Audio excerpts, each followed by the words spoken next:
producer for this album? Did it work? How did it work? Was it he's the producer and you're the singer? Was it like the chavrusa, like you were learning things as you went along? No, of course I was involved in the entire project, but he was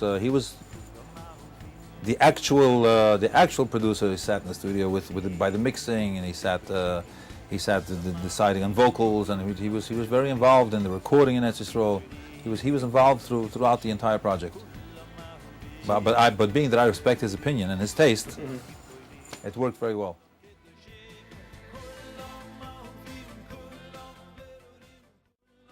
MBD's releasing a personal high album.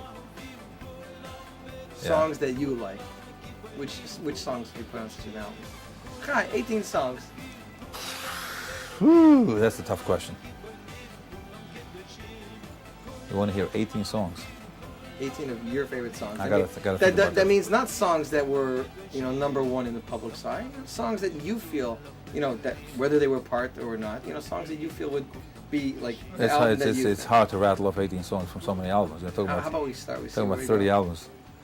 I got to tell you, one of my favorite songs is Oitcha, Koriboin. Yossi Green songs. There's so many. I was actually re-listening recently. Oid Yeshu is one of his classic songs.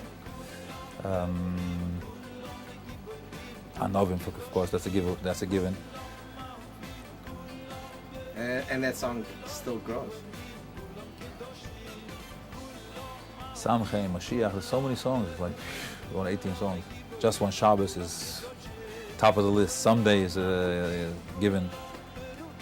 Did we hit 18 yet? No. I'll let you take it back.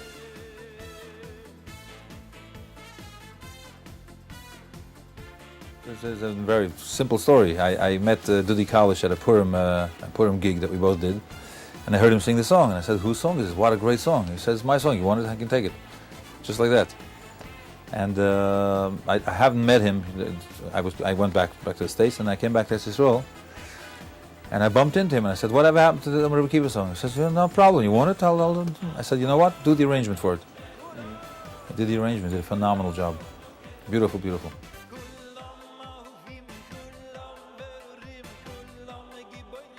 So how can you decide what would be the title track? It was just so simple because it was Kulom Ahuvim. Everyone's gonna love it on the album. Well, actually, the song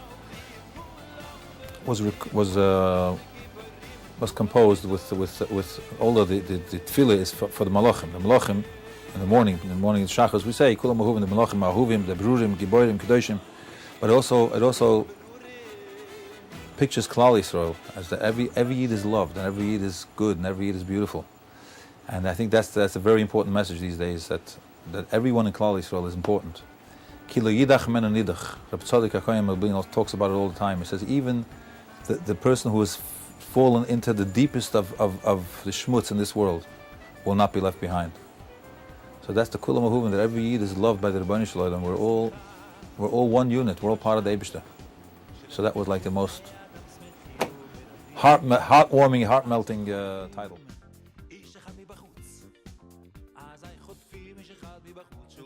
Yiddish was the melody was written direct line, and the lyrics were written by Lipa.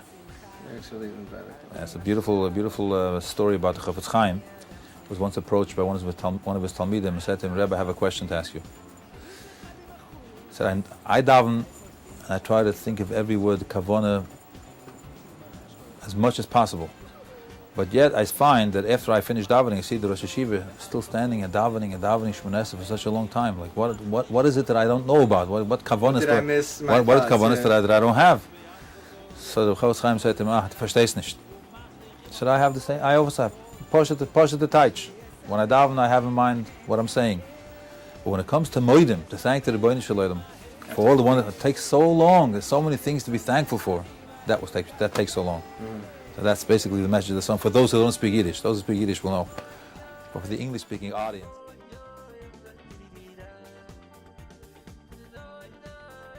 Now, people ask me all the time, "Am I allowed to copy your CD?" If I buy one. No. Even without buying. A guy said to me, "Well, your old CDs are not available. Am I allowed to copy them?" I said, what do you mean not available? Walk into Most of the Music and you'll find them. He says, really? I said, yes, really. He said, but can I copy him? I said, no. Then I had a guy once, a bocher near one of the yeshivas, I don't want to say which yeshiva.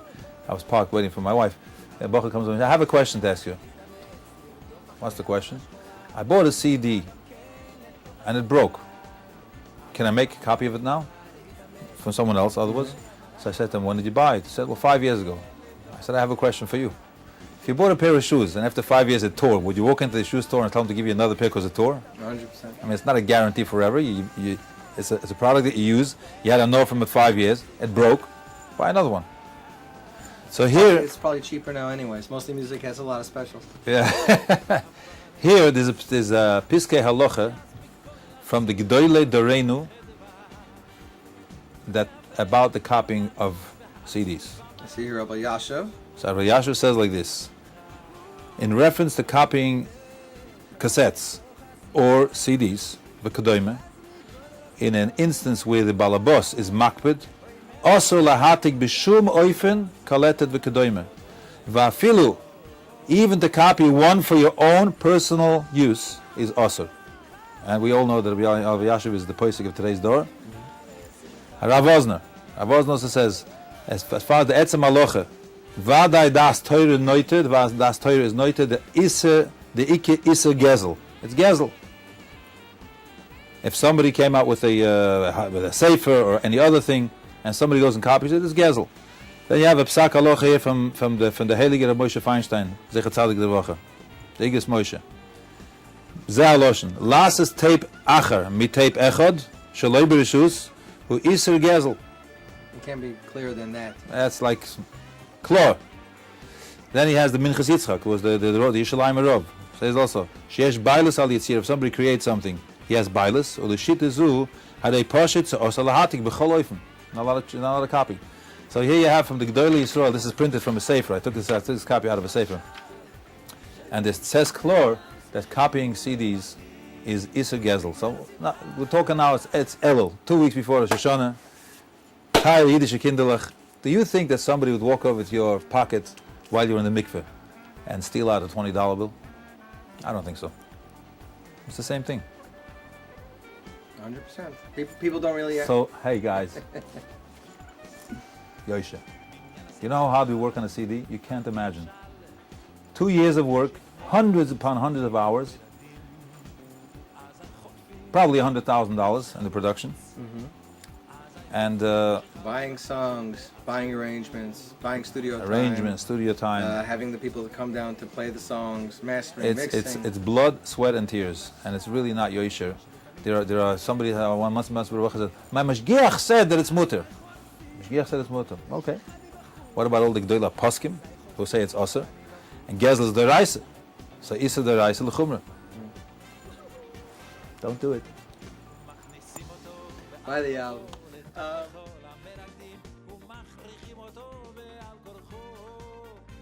What makes MBD is that each album has its own identity. Chiddush. Yeah, I think each album has its own chiddush. So even though we're not supposed to ask you now, but what would you say is the next chiddush for MBD? Very hard to say. Chiddush is something that's nischadish. It wasn't nischadish yet. It didn't happen yet. Uh-huh. But this particular album, I'm sure you'll when you listen to it, you'll see that there are many chiddushim in it. So before we go, I have one last Charlotte for you. Would you still rather pray and sing, or would you rather sing and pray? Of course, I still do. I still pray and sing, and I hope to pray and sing until we get to the top, to the Beis Hamikdash. B'meheiro b'yameinu. Ksiv v'chasim atoiv to everyone. Agut ki ben shur shana tov v'mesuka. Shadam sameach amar hashchora v'yisuri mistalkim min atzah.